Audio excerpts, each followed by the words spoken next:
Ladies and gentlemen, what you gonna do, brother? Oh yeah! Woo! What? If you smell what the rock.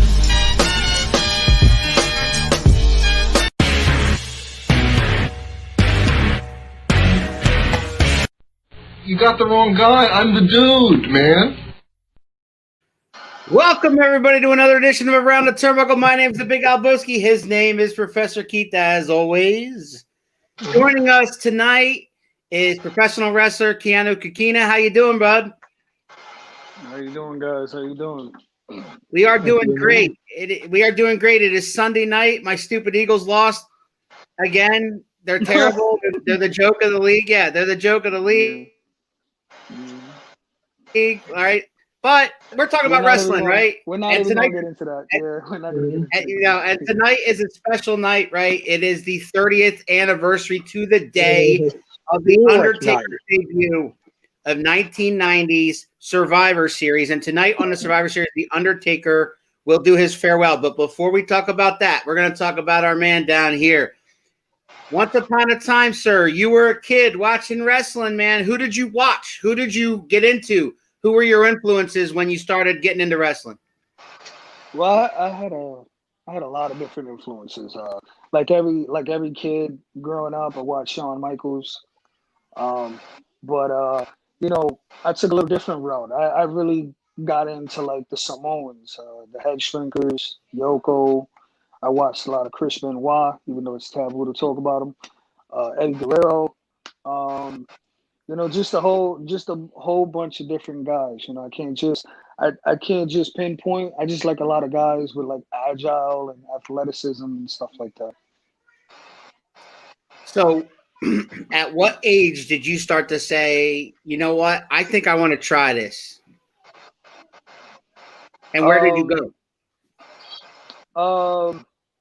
Tell you the truth, I was about 19 years old, 20 years old.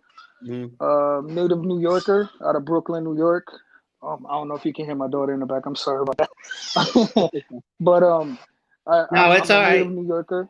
I'm a native New Yorker from Brooklyn, New York. I always grew up. I wanted to be a professional baseball player, but that dream sailed. After I had surgery on my right shoulder, and I just, I wanted to, do something to just keep my athleticism, keep me exercising and fit. And I found a gym in Brooklyn by the name of Gleason's Gym. It's a world famous gym. A lot of boxers, a lot of Olympic boxers come out of it. And in the process of actually me going to sign up for some boxing lessons, I noticed that there was an office in the back, and it was a wrestling office. And once I seen the sign and everything like that, and I seen the wrestling ring, all those childhood memories started to come back. So when I went to the back and I seen who it was WWE Hall of Famer Johnny Rodz. A lot of people don't know who Mike Johnny Rodz is, but he's trained a lot of people: Taz, Tommy Dreamer, Damian Demento, Big Cass for recently, and right. If we're talking about newer stars on the rise, Marty Bell, Stephen Pena, and stuff like that. And I was there for about 6 years. Dudley Boys, Devon Dudley. Yeah, if you're an ECW fan, you know Johnny Rodz' name, and you owe a debt to Johnny Rodz. He trained pretty much the who's who of the ECW roster. I'm a big ECW fan, so I know you were talking about Johnny on the pre-show, and I'm like, yeah, I'm hooked in there. Wow. Yeah. That's a pedigree. That's a pedigree. I got mentored under Cowboy Billy Walker, who's a big influence in the Pennsylvania local region for like Sanctuary Wrestling. He trains a lot of guys in PA, trains people in New York and stuff like that. So I came up in that era. Now you transitioned there. You said in pre-show you eventually ended up in Allentown with the Samoans. Well, after about 6 years of ups and downs, I started to think about taking my career in my own hands. Mm-hmm. At the time that I started with Johnny Rods, I was there, with a lot of guys, a lot of talented guys. And one thing about the wrestling business, it'll eat you up.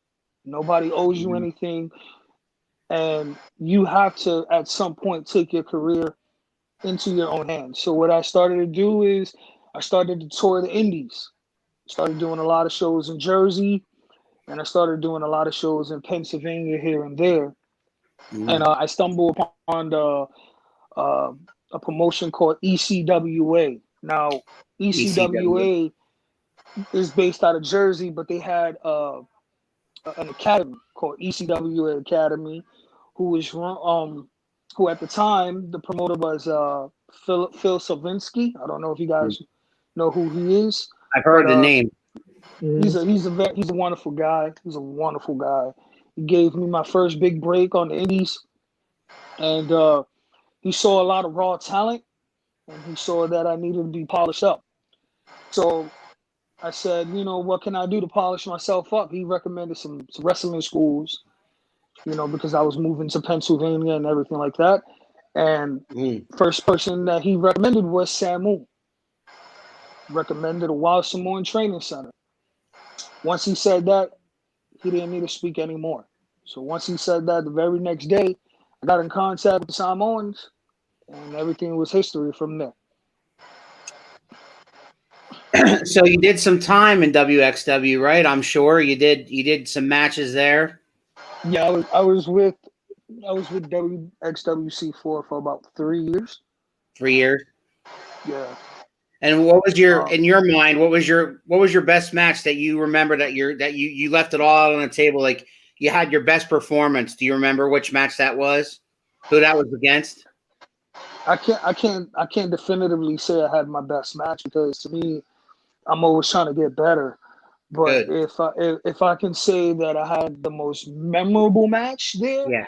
we did a benefit show. I forgot where we did a benefit show, but I know there's video of it somewhere on Facebook. It's me and Samu's son, Lance, doing a tag match, and that was the most memorable to me, because I look up to that family like they're kings. They're the standard of what I watch. Growing up, one of my favorite wrestlers was Yokozuna. Sure. And my favorite match with Yokozuna, and it ties back to the Undertaker, was the casket match at Survivor Absolutely. Series, I believe. It was Royal Rumble, actually. There was also one at Survivor Series. Well, there was a rematch, right? Chuck Norris was the enforcer. Yeah. Yeah. So that's the Survivor Series match. That's the rematch. That match was that I gotta say that's like my favorite match of all time. A big man. It's funny that you say that. Agile. I got a fan here asking what your favorite match of all time is. Right when you said that. So Yokozuna versus Undertaker casket match at Survivor Series was your favorite match of all time. Yeah. It was just so much emotion. That sticks out for me too, because like you say, it's emotional. There was a spectacle. Yoko had taken Taker out at the Rumble. We had never seen that before. As a little kid that was the biggest Undertaker fan in the world, I was devastated. I was inconsolable after that Royal Rumble. I mean, that was scary. It's like he just got beat up by 10 guys. Who's this guy who just took this phenomenon of a wrestler? Everybody loved the Undertaker at that point. Mm-hmm. Right.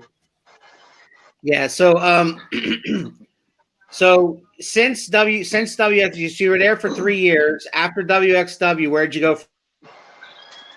I've been all over Pennsylvania. I've done WWA. I've done Sanctuary Wrestling. I've done AFCW.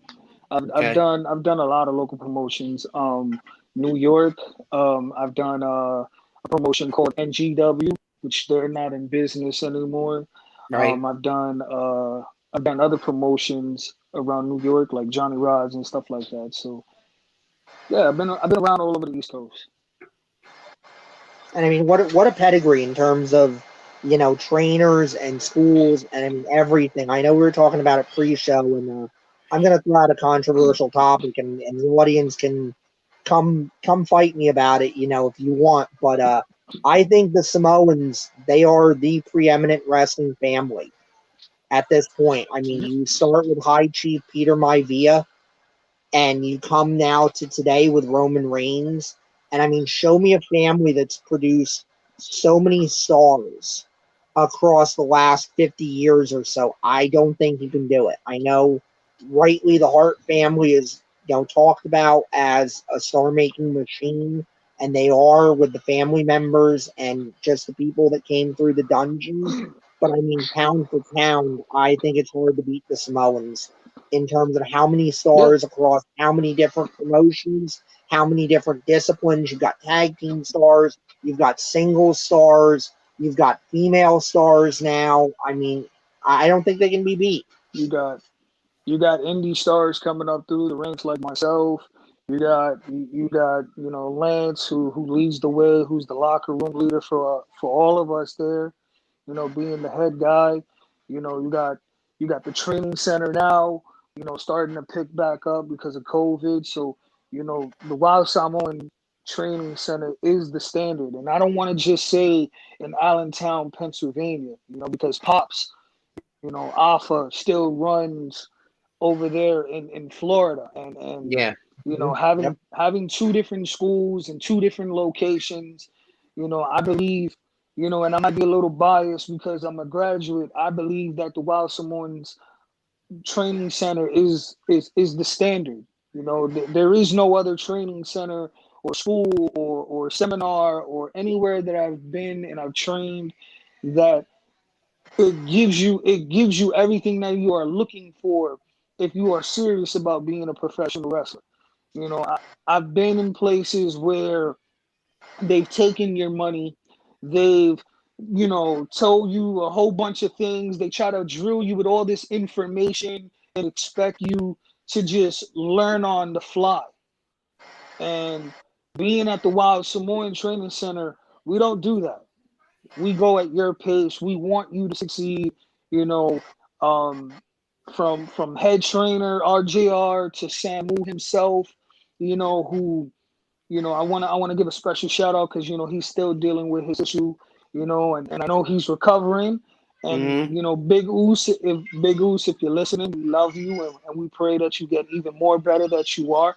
But being there for those 3 years, if you are an up and coming wrestler, if you're a person interested in getting into professional wrestling, and you are in Florida or even in Allentown or anywhere around Allentown, I do recommend going to the Wild Samoan Training Center because once you are there and once you are drilled into what goes down there, you will be prepared for any event, whether it's at WXWC4 or whether it's sorry, my son, whether it's at WXWC4, whether it's at WXWC4, whether it's in Mineola, whether it's a local promotion that has nothing to do with it, you will be prepared because once you tell someone, hey, I'm from the Wild Samoans, you have a pedigree to live up to.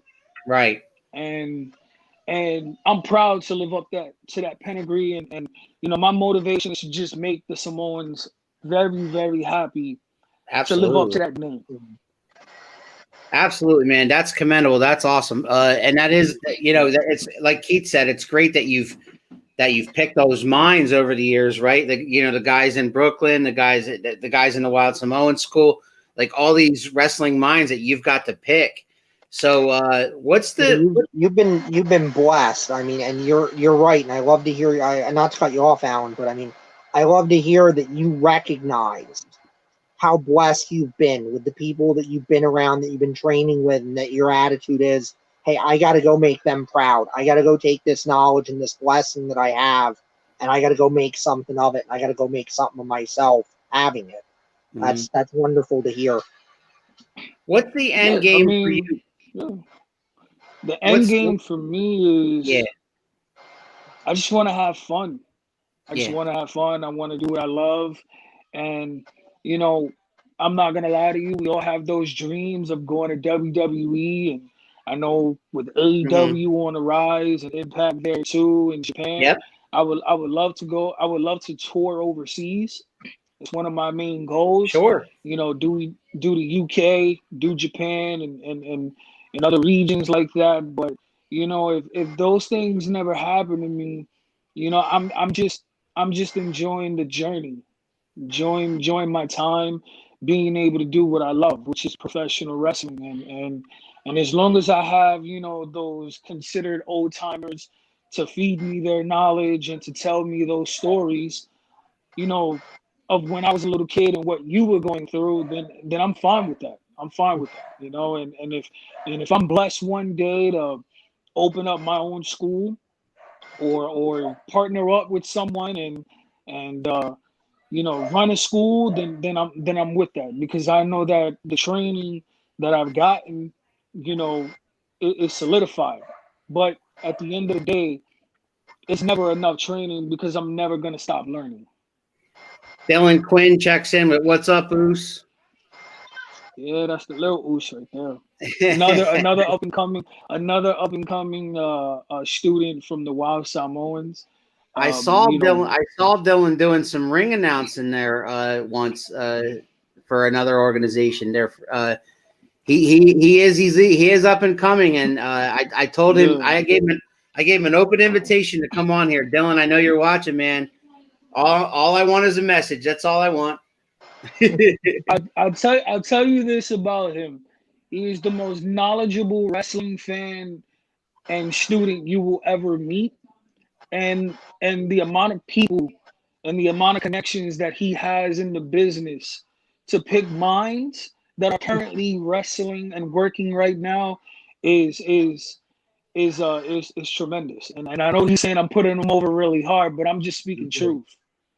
Yeah, please come on, Dylan, because now I want to talk wrestling with you. Yeah, man. Yeah, man. I consider myself a pretty big student of the game. That's an invitation to the dance, baby.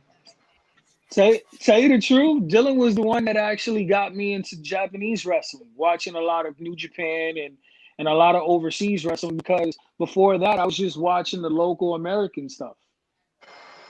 Yeah, and I So also think my eyes to a brand new world. Dylan, you could correct me if I'm wrong. He's still watching. Thanks for the rub. But I think Dylan threw your name my way to get in touch with you. I think. Yeah. I kind of get it mixed up. Who, you know, a lot of guys send me like friends or people that they've met. You know, I'm not going to name names, but we've had a bunch of guys on that have like paid it forward and send me like guys that they've met that they think they'd want to come on and tell your story. And he is setting me straight. That he did. Yes, that he did. So big shout out to Dylan. Thank you for pointing me in Keanu's way, and I'm glad that he's here. We do a segment, Keith, that has become quite popular. Right? It's that time again. It's that time again, man. We do that segment every damn show where when we have a guest on, we do a little bit of a dream match segment. And how this works, sir, is if you could wrestle anybody alive or dead, who would it be and why? And then when you're done, we'll give you who we think you should wrestle. Wow, dream match? Dream match. Anybody you want. Alive or dead. And if you have more than one, you could do a triple threat. You could do a fatal four-way. It's up to you. Lance Anawati. There you go.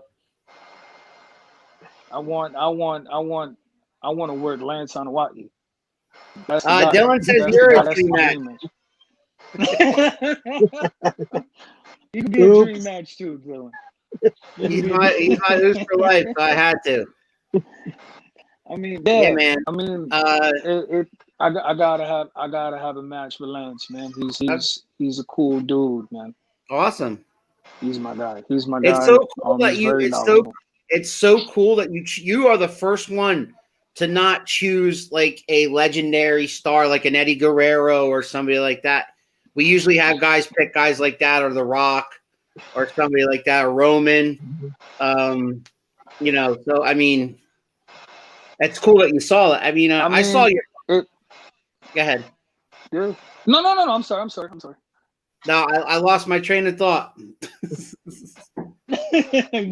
Something about seeing my post. I saw your post about Roman when he regained the Universal Championship. I'm pretty sure it was you. I post a lot. I think it was something like "I see you, Tribal Chief," or something to that effect. Family. It's just our culture. Me Right. being a Samoan myself. It's just bringing that to light, and I just feel like I have a close gathering to the family because of where I've trained. I know I don't know a lot of them personally, but from being around Samu, from being around his wife, from being around his kids, from being around Tonga Kid, from doing indie shows in New York. They're just a wonderful family, and if you never met them, I know they can be intimidating, but past the 6'3", Samoan that is Samu Anawai, he's a very wonderful and loving person, and when you're around the family, you just feel like you're a part of their family. And being a student, that is the one thing that they pride themselves on, is you're just more than just training here. You're our son, you're our nephews, you're our brothers, you're our sisters, so when I say, I see you, Chief, it's like it's the hottest thing going. Yeah, he is, and I, it's. We talked about this last week, right, Keith? About how it's not. They don't build around one guy anymore. They don't give one guy that much power like they did with Austin or Cena or Hogan. Yeah, they don't do that anymore. But if there was a guy, if you had to pick the guy right now, it's Roman Reigns. But yeah. Right. So I've been a Roman Reigns fan since the FCW days, man. I've been on ride when Jimmy and Jay were called Jules and Jay. Like I'm like Yeah. like when I say that I love that family. I love how they are in the business. I study all their matches. Like I don't watch, like if I'm not watching anything, overseas, I'm watching them. I'm watching Alpha. I'm watching Sika. I'm watching Jacob. I'm watching Sepha, which is the Usos' little brother. I'm watching Lance. I'm watching old tape of Samu. I'm watching Yokozuna. I'm watching the Dynasty because they are the standard. And the one thing that Samu always tells us is to work smarter, not harder. Right. And if you really study wrestling, and if you really study how they are in the ring, they do not work hard. They work very smart. And being in those locker rooms and hearing those matches called and everything like that, from the time that I was at C4, it was just you can see why they're so smooth, why they're so beloved, why they're so everything. It's just something about them that if I can just have just maybe 5% of what they have in the ring, then I'll be better off. So I don't know who Keith has in mind for your dream match, but I have a name for you. I do want to bring up one thing, just real quick, piggybacking on what he said. I think part of it is the Samoans just seem real. They just seem more, it's that old thing about, I can't make you believe the business is real, but I can make you believe I'm real. Mm. And Appa and Sika were real. I mean, I don't know how many people know this, but Appa and Sika got in the business through Peter Maivia. They were at a match of his in California, and there was a riot, and they jumped in the ring and started fighting off the fans that were trying to get to Peter Maivia, and they were throwing bombs, and they beat the crap out of almost everybody in the arena. And the promoters were like, okay, yeah, we can work with that, in part because they have to be smartened up so we never, ever have this problem again where they beat the crap out of almost all the paying customers. You know, and I believe. I'm sorry. Go ahead.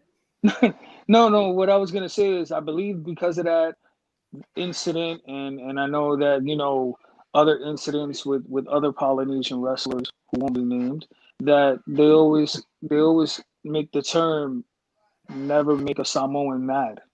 Yeah, and I believe that because I've been at C4 where Samu has been mad. Samu has been pissed off. I know he's never put his hands on anybody, but his demeanor and his presence is so overwhelming that when he is pissed off, you'll know. So Right. that statement about fighting fans off, I can imagine that, and I would love to see it if it's on tape. Yeah, I remember watching the Head Shrinkers as kids, and the Head Shrinkers scared me. The Head Shrinkers seemed legitimately nuts. So I was fascinated by them, but I was also terrified of them. And they had Alpha bringing them down to the ring. Yep. I remember, I'm old enough to remember the Wild Samoans, and I'll tell you how. A lot of wrestling fans say that the birth of Hulkamania was when he beat the Iron Sheik for the title in 1984. But slightly before that, he had made a comeback on a show where Bob Backlund needed a partner to go up against the Wild Samoans, who were managed at the time by Captain Lou. And and his mystery partner was Hulk Hogan. And the roof blew off that place when he came down. So my point is, like, a lot of people say that when Backlund did the infamous promo when Okerlund asked, "Wait, why is Hulk Hogan teaming up with Bob Backlund, because Hogan had been a heel before that?" And Backlund's response was, "He's good now." Right. Yeah. Straight up, he said, "He's good now. He's changed his ways. Freddie Blassie anymore." Video of that. Yeah. Wow. I just imagine Bob Backlund saying that. But no, it was Hogan and Backlund versus Alpha and Sika was the main event of that show. Dylan says we need Samo. Yo, I would love that. I would really love that. That would be a dream. Yes, that would be a dream to have Samu on here and hear some stories. I would be shutting up a lot because I think I would get starstruck, but I mean, you can try. I know. I don't know if you guys been seeing his posts. I mean, they're doing the Yokozuna documentary right now, so I don't know how busy or how much free time he would have. But that Yokozuna documentary, I'm definitely going to be watching out for. Absolutely. Like I said, Yokozuna was one of my favorite wrestlers of all time. And I quite coincidentally, my first day of training, I kind of like scratched myself and I thought I was bleeding.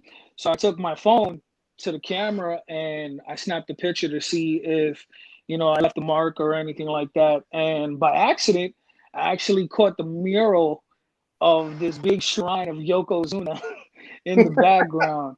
And I just thought it was awesome because the way the mural looks, it looks like Yokozuna looks at you when you're training. It just has this aura in the picture where it's like he's looking at you and it's just too hard to explain. It's just a wonderful thing. Yeah. No one remembers that day. And Dylan says, yeah, I remember that day. Yeah. So back to the dream match thing. My guy for you, after I've watched a bunch of your matches this week, preparing for this, and my guy for you is a young guy, but I think you guys would have a really good match. I think you guys would have good chemistry, and that'd be AEW's Sammy Guevara. Wow. That's me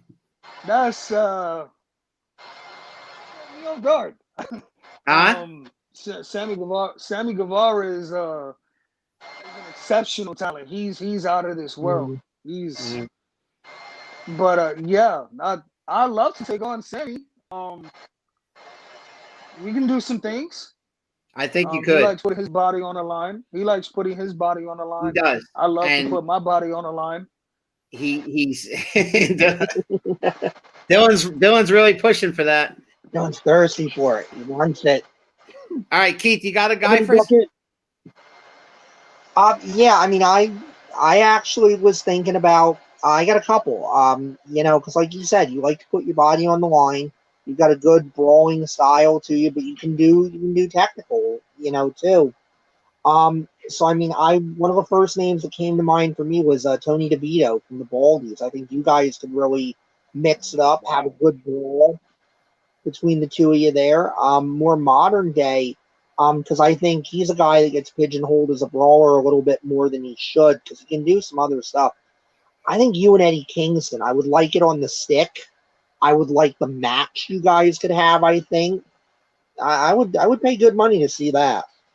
I pay good money to see that too. I mean, he's from the Bronx. I'm from Brooklyn. He's from the Bronx. I'm from Brooklyn, Yeah, so I'll we pay can you to have like a do New it. York style match. Oh man, you could do the whole New York freaking story. Mhm. Yeah, I mean, if Evolve didn't sell to WWE, maybe we could have did something, but I don't know. Well, I mean, he's in AEW now, right? Didn't he just take on Moxley Yeah. recently? Yeah, Eddie. Yeah, Yeah. Eddie signed AEW.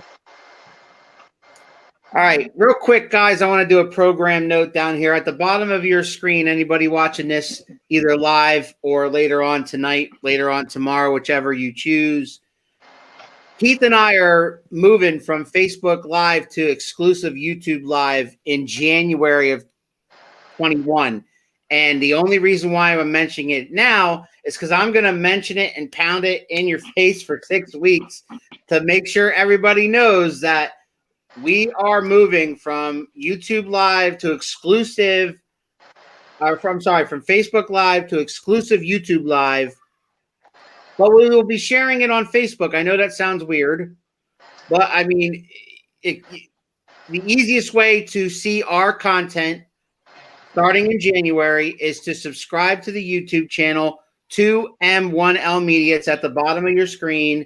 That'll have Around the Turnbuckle on it. That'll have Ciphered Knowledge with Chrissy, and she's on tonight at 8 o'clock. Chrissy is. Tuesday nights at 6 is Home Team Sports. Wednesday nights at 8 o'clock is Spit with Spitter. Those are all our programs so far, but we got more coming.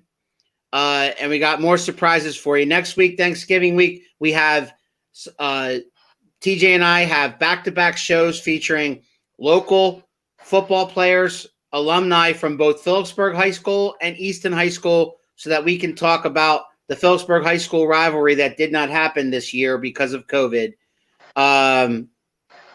Bronx all day, Chrissy says. Bronx all day. Dylan says I'd have to come out with the ooze for that one. Yeah. Yeah. So yeah. Great suggestions, guys. Great suggestions. I love that you picked. I love that you picked.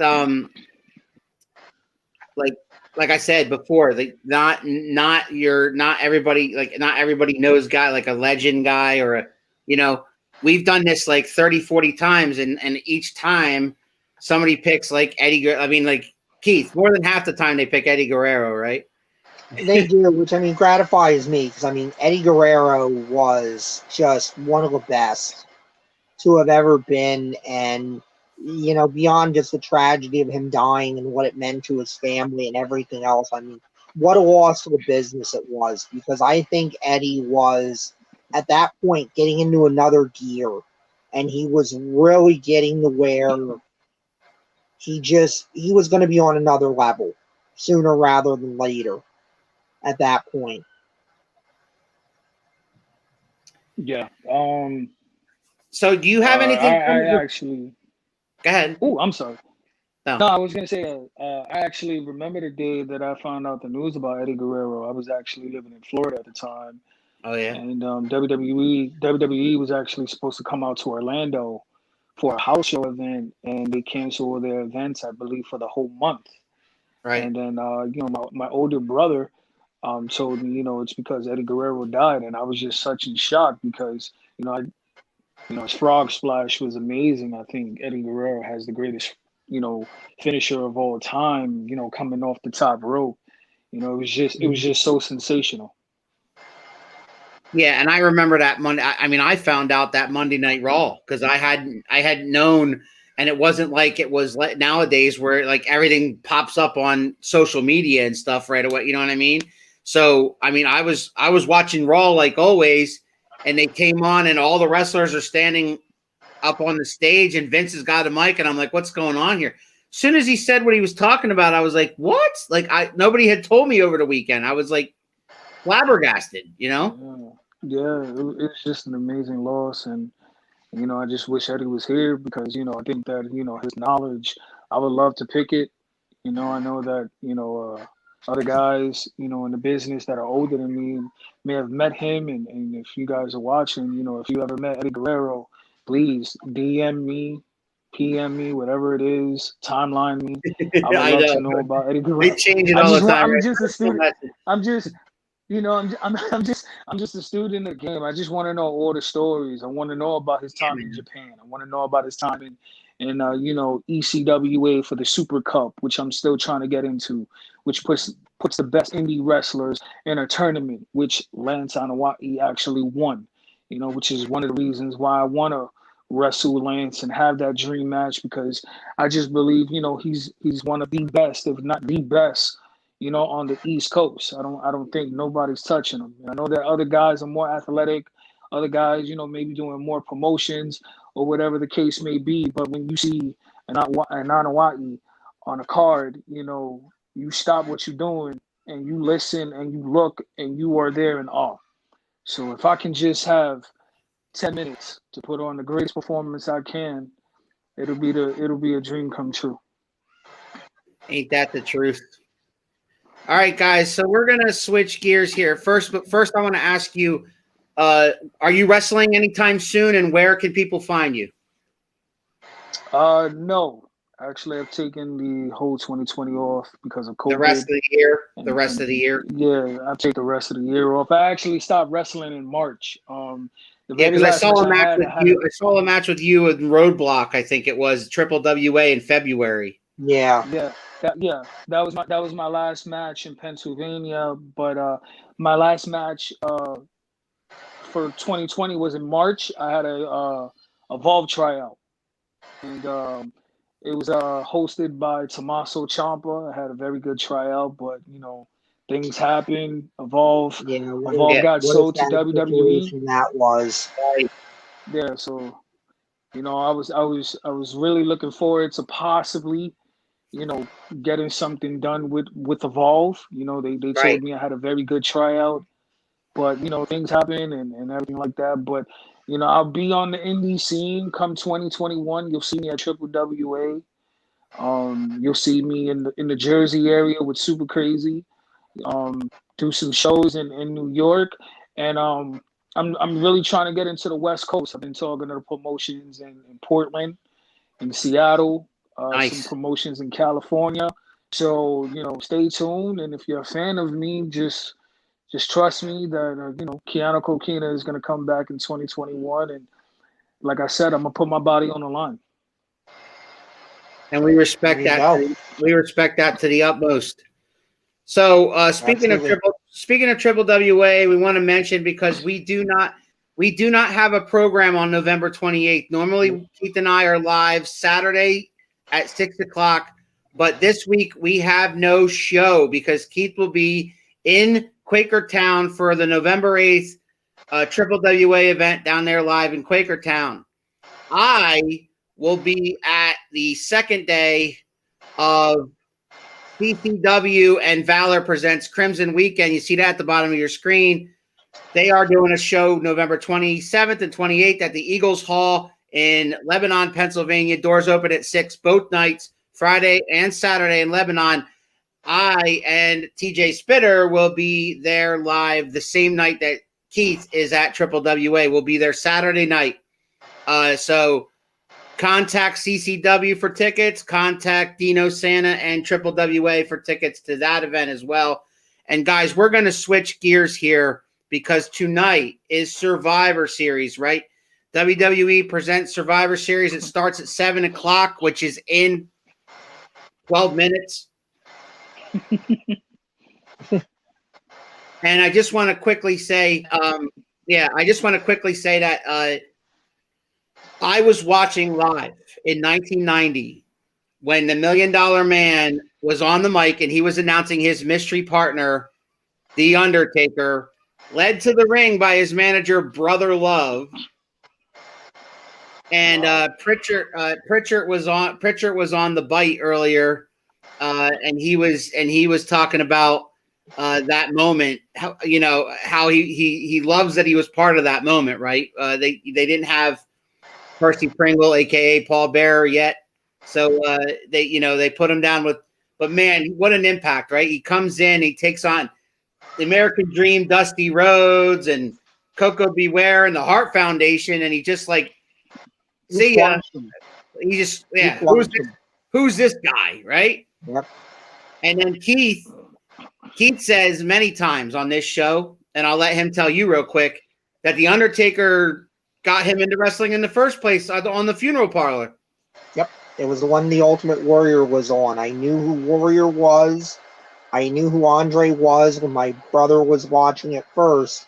And then I saw the Funeral Parlor, and I watched it at the point where Taker had come out of the casket. I hadn't watched the whole segment, but I saw where Taker had come out of the casket, and he beats the crap out of Warrior. He stuffs him in the casket, and here's this creepy guy. Paul Bearer locks him in. And I'm like, what is going on? The Warrior beat Hulk Hogan. Who is this guy? I want more of this. Like, what just happened? And so he explained to me who he was and everything, and I'm like, is he here every week? Most of the time. All right, I'll watch it next week. I want more of that guy. So Dylan quickly mentioned that keep your eyes on CCW and Valor because there might be a pay-per-view option available that you can watch it from. That would be great. You can watch it from your home, so that's cool. So yeah, that's definitely That's that great independent wrestling mind I'm telling you about. He knows everything independent wrestling. That's the guy. Absolutely. And I can't wait to be that Triple WA in Quakertown. The Undertaker. So we just told you what the Undertaker means to us. All right, what does the Undertaker mean to you? The Undertaker is my childhood. You know, whether he was my favorite wrestler or not, he's a part of my childhood. And the fact that, tonight will be his farewell, it just means, I'm all grown up. No more the little kid inside of me seeing the guy that used to put people in body bags. Because I remember that. Like it's just weird. It's just weird seeing all the guys that you grew up watching on TV just leaving and everything like that. So I know it's a long time coming, but I'm just intrigued and I'm excited. I'm excited to see how his send off is gonna be, how his tribute's gonna be, and I just wanna know, do they have like any special surprises? Are they gonna put anybody in a body bag or a casket? Like I'm just in awe right now. Yeah, I know they're bringing a lot of folks in. I deliberately have stayed away from the spoilers because I could read who all they brought in. I know Shane has said he's going to be paying tribute. Sure. I think I've heard rumors about Ric Flair. I mean, it's going to be something. Yeah, I noticed that too, Dylan. He can't spell worth crap. I can't take him anywhere. Yeah, there's an E in farewell. I got you. Mm-hmm. It's just wild. It's just a wild day. What? Like, to know that today's gonna probably most likely be his last time in a ring. It's just something that I'm gonna pay attention to, and I'm just gonna take in as a fan. Don't look at me as the independent professional wrestler. I'm just gonna be me. I'm just gonna be the 9-year-old kid. And that's the thing. Is it the last time we see him in a ring? Because I mean, come on. I mean, I'm not talking wrestling, but I mean, it should be. But You never can tell with this guy. He tries to tell himself all the time, I'm done, I'm done, I'm done. You know what I mean? I thought when Reigns beat him in Orlando was his last time. Right. Yeah. But he wasn't happy with that. Nah. No, but I feel like at this point, as much as he's putting out there and as much as he's exposing, I feel like that's him shutting the door for himself more than for anybody else. I feel like that's him saying, if I get tempted, I can look back at the fact that I put so much of Mark Calloway out there now, it can never be the same. The mystique is kind of gone. The stories are out there. The legend has kind of been told. There's nothing I could do at this point that wouldn't just ruin it. That wouldn't just be the epilogue nobody wants, you know? So I do feel like tonight is it.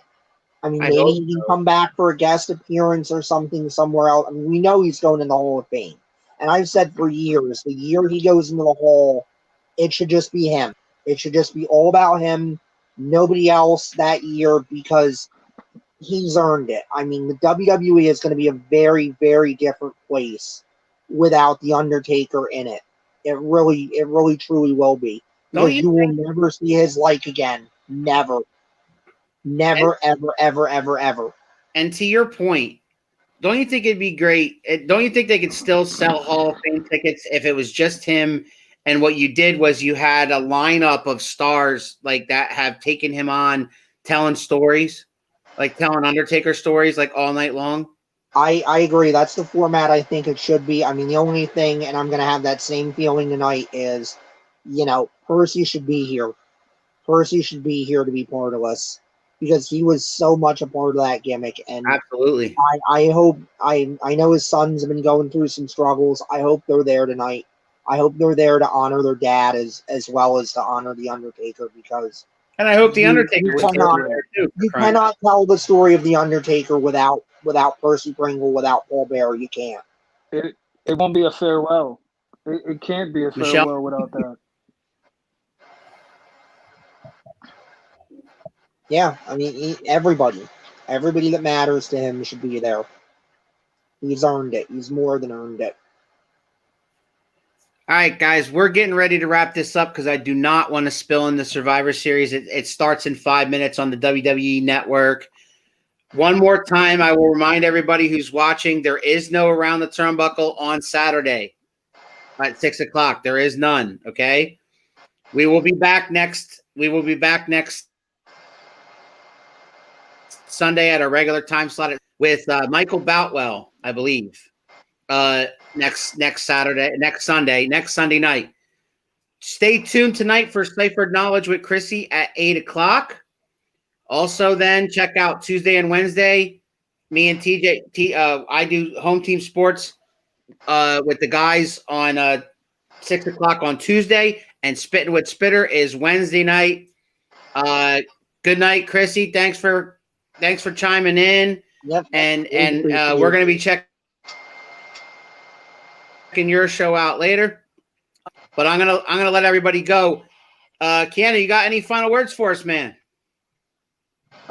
No, actually, I just want to thank you guys for taking the time for letting me tell my story, and I had a lot of fun. It was very cool, relaxed, and you guys are straight shooters, and that's what I'm all about, man. Yeah, we appreciate you coming. Yeah, we absolutely appreciate you coming, and man, thank you. And we wish you the best. Absolutely. We hope that we hope to come too. We hope to see it. Thank you. I hope we see it. And as far as that Sammy Guevara comment, I really enjoyed it, and hopefully I can make that dream come true. Oh, dude, if I find out that you're in AEW and the first guy you wrestle is Sammy Guevara, I'm gonna go apeshit. I'm gonna say that's my match. I put that shit. Where's my money? Greatest booker ever. Okay. Greatest booker ever. Of course. All right. I'll definitely. And with that, I hope everybody enjoys the Undertaker's farewell tonight on the Survivor Series, and I hope everybody's enjoyed Keanu Kokina tonight. I hope everybody had a good time. Dylan, big shout out to Dylan for checking in all night long. Dylan, thank you very much.